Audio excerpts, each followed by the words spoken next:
The Book of Job. Job, chapter 1. There was once a man in the land of Uz whose name was Job. That man was blameless and upright, one who feared God and turned away from evil. There were born to him 7 sons and 3 daughters. He had 7,000 sheep, 3,000 camels, 500 yoke of oxen, 500 donkeys, and very many servants, so that this man was the greatest of all the people of the East. His sons used to go and hold feasts in one another's houses in turn, and they would send and invite their 3 sisters to eat and drink with them. And when the feast day had run their course, Job would send and sanctify them, and he would rise early in the morning and offer burnt offerings according to the number of them all. For Job said, "It may be that my children have sinned, and the curse of God is in their hearts." This is what Job always did. One day the heavenly beings came to present themselves before the Lord, and Satan also came among them. The Lord said to Satan, "Where have you come from?" Satan answered the Lord, "From going to and fro on the earth, and from walking up and down on it." The Lord said to Satan, "Have you considered my servant Job? There is no one like him on the earth, a blameless and upright man who fears God and turns away from evil."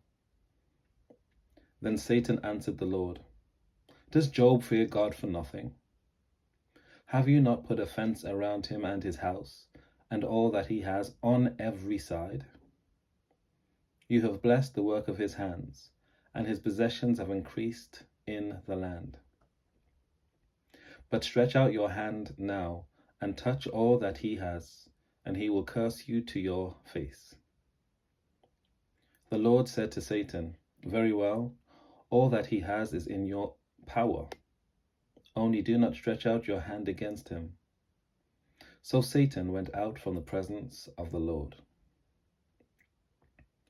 One day, when his sons and daughters were eating and drinking wine in the eldest brother's house, a messenger came to Job and said, "The oxen were plowing and the donkeys were feeding beside them, and the Sabaeans fell on them and carried them off, and killed the servants with the edge of the sword. I alone have escaped to tell you."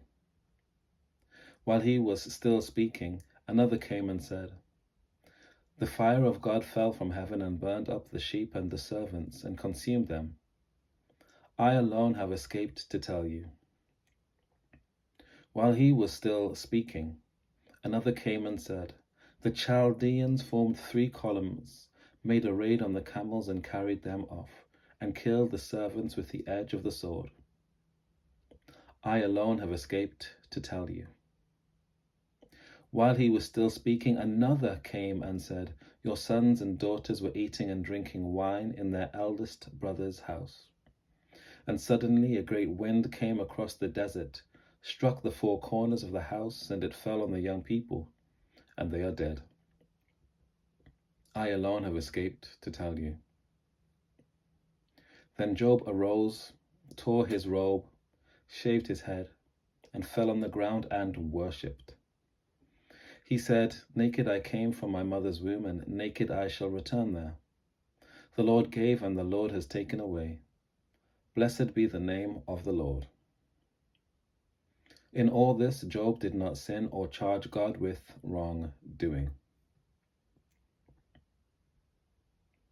Job, chapter 2. One day the heavenly beings came to present themselves before God, and Satan also came among them to present himself before the Lord. The Lord said to Satan, "Where have you come from?"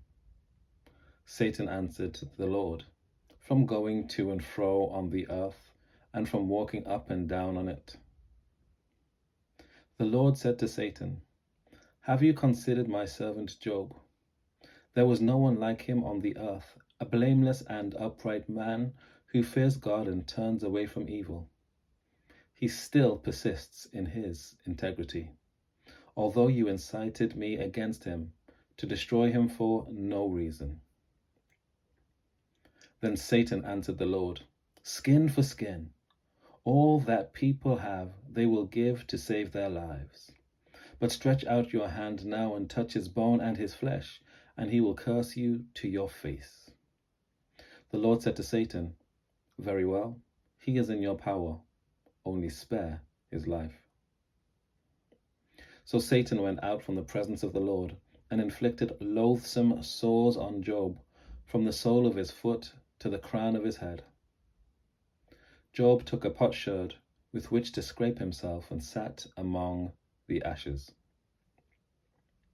Then his wife said to him, "Do you still persist in your integrity? Curse God and die." But he said to her, "You speak as any foolish woman would speak. Shall we receive the good at the hand of God and not receive the bad?" In all this, Job did not sin with his lips. Now when Job's 3 friends heard all these troubles that had come upon him, each of them set out from his home: Eliphaz the Temanite, Bildad the Shuhite, and Zophar the Naamathite. They met together to go and console and comfort him. When they saw him from a distance, they did not recognize him, and they raised their voices and wept aloud. They tore their robes and threw dust in the air upon their heads. They sat with him on the ground 7 days and 7 nights, and no one spoke a word to him, for they saw that his suffering was very great. Job chapter 3. After this, Job opened his mouth and cursed the day of his birth. Job said, "Let the day perish in which I was born, and the night that I said, a man-child is conceived. Let that day be darkness. May God above not seek it, or light shine on it. Let gloom and deep darkness claim it. Let clouds settle upon it. Let the blackness of the day terrify it. That night let thick darkness seize it. Let it not rejoice among the days of the year. Let it not come into the number of the months. Yes, let that night be barren. Let no joyful cry be heard in it. Let those who curse it, who curse the sea, those who are skilled to rouse up Leviathan. Let the stars of its dawn be dark. Let it hope for light, but have none. May it not see the eyelids of the morning, because it did not shut the doors of my mother's womb and hide trouble from my eyes. Why did I not die at birth, come forth from the womb and expire? Why were there knees to receive me, or breasts for me to suck? Now I would be lying down and quiet. I would be asleep, then I would be at rest with kings and counselors of the earth, who rebuild ruins for themselves, or with princes who have gold, or fill their houses with silver. Or why was I not buried like a still-born child, like an infant that never sees the light? There the wicked cease from troubling, and there the weary are at rest. There the prisoners are at ease together. They do not hear the voice of their taskmaster. The small and the great are there, and the slaves are free from their masters. Why is light given to one in misery, and life to the bitter in soul, who long for death, but it does not come, who dig for it more than for hidden treasures, who rejoice exceedingly and are glad when they find the grave? Why is light given to one who cannot see the way, whom God has fenced in? For my sighing comes like my bread, and my groanings are poured out like water. Truly the thing that I fear comes upon me, and what I dread befalls me. I am not at ease, nor am I quiet. I have no rest, but trouble comes. Job chapter 4.